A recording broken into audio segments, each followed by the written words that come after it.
Assalamualaikum warahmatullahi wabarakatuh. Alhamdulillahirabbil alamin. Wassalatu wassalamu ala asrofil anbiya'i wal mursalin wa ala alihi wa ashabihi ajmain. Amma ba'du. Baiklah, pada kesempatan kali ini saya akan membahas materi mata kuliah mengenai medan elektromagnetik. Untuk itu, izinkan saya memperkenalkan diri terlebih dahulu. Nama saya Elsa Tari Utami, mahasiswa dari Universitas Malikus Saleh, jurusan Teknik Elektro, dengan nomor induk mahasiswa 180150117, kelas A3. Langsung saja kita masuk ke pembahasan. Di sini saya akan membahas materi bab 12 mengenai arus perpindahan dan gaya gerak listrik imbas. Adapun subbab yang pertama yaitu arus perpindahan, 2. Perbandingan JC terhadap JD, 3. Hukum Faraday, 4. Penghantar yang bergerak dalam medan yang tak bergantung waktu, dan yang kelima, penghantar yang bergerak dalam medan yang berubah. Kita masuk ke pembahasan yang pertama yaitu arus perpindahan, di mana pada medan-medan statis, kur dari H sama dengan J, rapat arus di titik yang bersangkutan. Ini merupakan rapat arus konduksi yang dinyatakan dengan JC, bahwa sekiranya divergensi kali H sama dengan JC, berlaku bagi medan-medan yang berubah dengan waktu. Maka, divergensi kali JC sama dengan divergensi kali H sama dengan 0. Ini tidak sesuai dengan persamaan kontinuitas, di mana divergensi kali JC sama dengan min du P per du T atau turunan P terhadap T.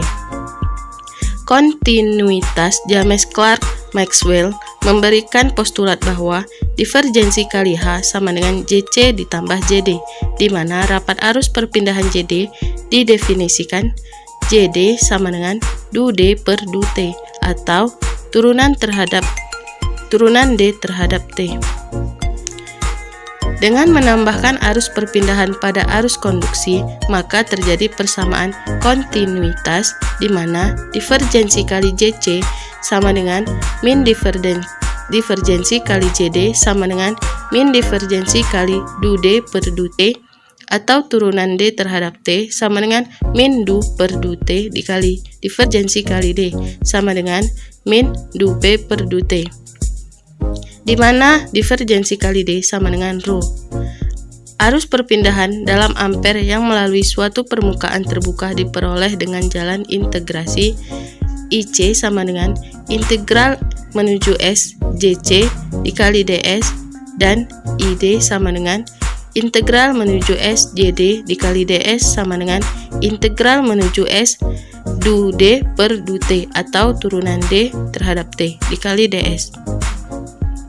Kita masuk ke pembahasan yang kedua yaitu perbandingan JC terhadap JD, di mana beberapa bahan tidak merupakan penghantar yang baik atau dielektrik yang sempurna sehingga dapat terjadi arus konduksi dan arus perpindahan.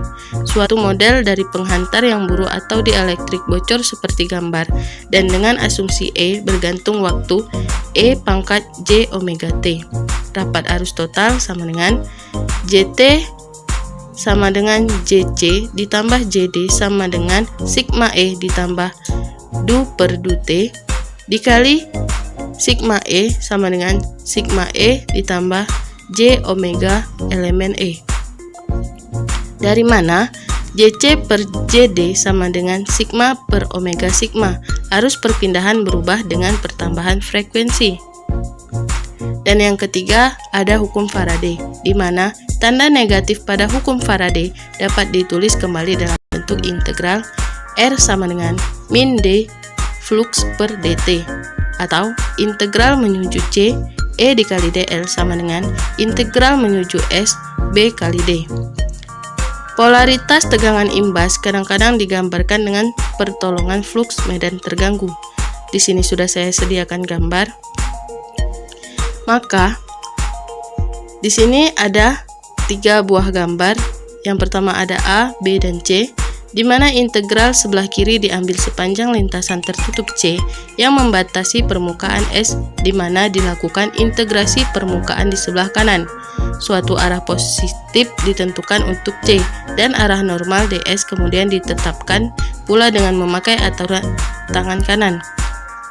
Yang kedua, rangkuman hukum Lenz dalam pembahasan ini, di mana tegangan yang diinduksikan oleh fluks yang berubah mempunyai polaritas sedemikian hingga arus yang ditimbulkannya dalam suatu lintasan tertutup melawan perubahan fluks tadi.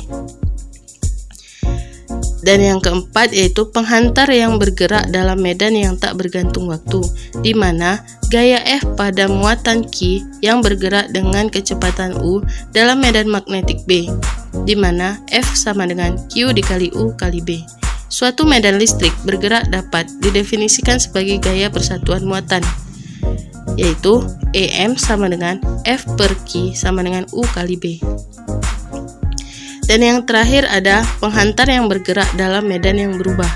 Kalau suatu rangkaian tertutup penghantar bergerak dalam medan B yang berubah terhadap waktu, maka tegangan imbas total yang terdiri dari dua jenis sumber perubahan fluks.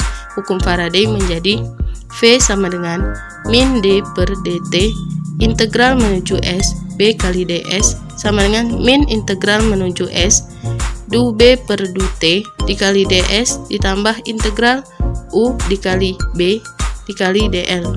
Suku pertama pada ruas kanan adalah tegangan oleh perubahan B dengan rangkaian yang statis. Suku kedua adalah tegangan yang terjadi dari gerakan rangkaian tersebut dengan B berubah dengan waktu. Baiklah, sekian dari presentasi saya. Apabila ada kesalahan, saya mohon maaf. Saya akhiri dengan wabillahi taufik wa hidayat. Assalamualaikum warahmatullahi wabarakatuh. Terima kasih.